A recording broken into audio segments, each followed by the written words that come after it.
જય શ્રી કૃષ્ણ બધાને, જય જલારામ. કેમ છો બધા? તો આ વિડીયો છે રક્ષાબંધનના બીજા દિવસનો. મેં સૌથી પહેલાં આવીને સવારમાં બેગ્સ ખાલી કરવાના સ્ટાર્ટ કરી દીધા, કારણ કે જે વોશિંગ મશીનનો લોડ હતો એ સ્ટાર્ટ કરવાનો હતો. તો સૌથી પહેલાં જે વોશિંગ મશીનમાં નખાય એવા હતા એ નાખી દીધા અને લોડ ફટાફટ સ્ટાર્ટ કરી દીધો, કારણ કે 2 દિવસના કપડાં હોય, અહીંયા આપણે ધોવામાં ન નાખ્યા હોય એટલે એ કરી દીધું. ને જે હાથે ધોવાના કપડાં હોય ને તો હું થોડાક ભેગા થાય ને 4-5 કપડાં હોય ત્યારે જ કરું, કારણ કે બાકી તો આમ ટાઈમ વેસ્ટ થાય.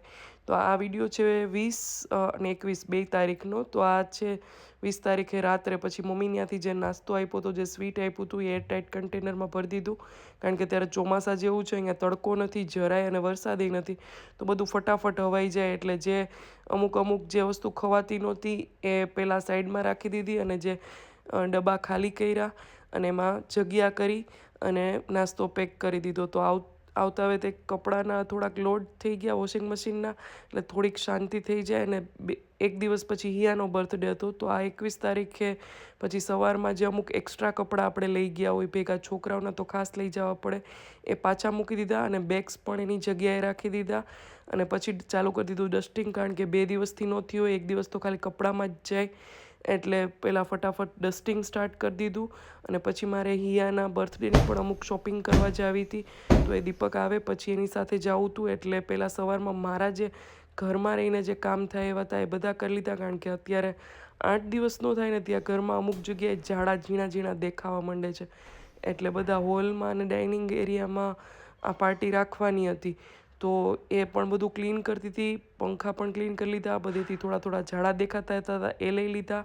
ને જો અહીંયા કેવા મસ્ત ક્યુટ જલારામ બાપા રાખ્યા છે, મને બહુ જ ગમે છે આ નાની મૂર્તિ. તમને કેવી લાગી ની મને કમેન્ટ જરૂરથી કરજો. ને હાઉસ હેલ્પર આવે એ પહેલાં હું આ બધા સ્ટૂલ ને બધું હટાવી લઉં છું, ચેર ને બધું, એટલે ક્યાંથી વ્યવસ્થિત કચરો ને પોતું થઈ જાય. તો બસ આવી રીતનું હતું કંઈક રૂટીન.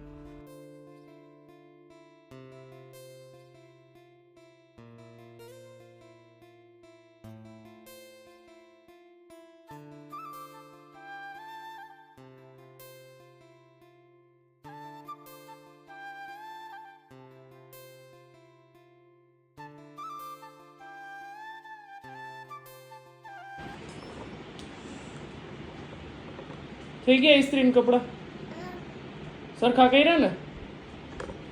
હે, કેટલા છે? 5. ઓકે.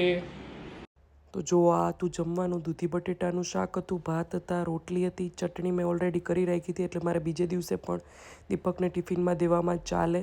તો આવી રીતે કંઈક મરચાં અને ચટણીને એવું કરી રાખ્યું હોય ને, તો આવું કંઈક ફંક્શન હોય ને ત્યારે 2 દિવસ ચાલે. હિયાને દૂધીનું શાક ન ભાવે એટલે એના માટે જ નહીં વઘાર્યું હતું. અને અહીં આવી ગયા છે અમારા અનુબેન તોફાન કરવા માટે. તો બર્થડે પાર્ટી ઘરે રાખી હતી, તમે લાઈવમાં જોઈ હશે. અને સાંજ પડી ગઈ હતી, હું દીપક બધો સામાન લઈને આવી ગયા હતા, કારણ કે હું કેક ને પિઝા બે જાતે બનાવવાની હતી. તો હિયાને બિસ્કિટની હું કેક બનાવવાની હતી, તો એનો ભૂકો કરવા માટે બેસાડી દીધી હતી. અમે જે પેકેટ હોય ને એમાં ભૂકો કરી નાખી છીએ, એટલે ફટાફટ થઈ જાય, કારણ કે મિક્સરમાં ડાયરેક્ટ નાખીએ ને તો બહુ વાર લાગે. અને આ જો અમે શું વસ્તુ લઈ આવ્યા હતા ડેકોરેશન માટે. મારી પાસે હેપી બર્થડેના જે બેનર આવે એ હતું, તો બલૂન્સ લઈ આવ્યા હતા હેપી બર્થડેના. આ કેક ડેકોરેશનની આઈટમ હતી, અને આ હિયાને સ્કૂલમાં આપવા માટેની ચોકલેટ્સ હતી. રિટર્ન ગિફ્ટ માટે છોકરાઓ માટે સરસ મજાના ફોલ્ડર લીધા હતા, જે લોકોને કામ આવે એટલા માટે. ને અહીંયા ઓલરેડી આટલો ભૂકો કરી ચૂકી છે. મારે રાત્રે બનાવવાનું હતું રીંગણા બટેટાનું શાક ને રોટલા એટલા માટે કે દીપકને સવારે ઠંડો રોટલો બહુ ભાવે, એટલે હું આ બધી તૈયારી કરતી હોઉં ને તો મારે ગરમ નાસ્તો ન બનાવવો પડે. એટલે ને અમારા આનુબેન પણ થોડી હેલ્પ કરી રહ્યા છે. આ બધું કરવું થોડુંક ટફ થઈ જાય, કારણ કે 20 થી 25 છોકરાઓ હોય અને આપણે બધું જાતે બનાવવાના હોય. ત્યારે પણ એક વિચાર એવો પણ કરીએ કે છોકરાઓ કે નાના હોય ને ત્યારે આપણને બધી ડિમાન્ડ્સ કરવાના હોય કે મમ્મા આ રીતે કરો, મને આ ભાવે તો આ રાખવું છે. પછી મોટા થઈ જાય ને પછી ખાલી આ બધી યાદ જ રહેવાની છે. એટલે એવો વિચાર કરીને અહીંયાનો મેં 4થી કે 5મી મારો બર્થડે ઉજવી છે. એટલે રાજી થાય ને એના માટે કરી છે. હોટલમાં જઈને એમાં એ લોકોને એટલી મજા નથી આવતી જેટલીને આમાં મજા આવે છે.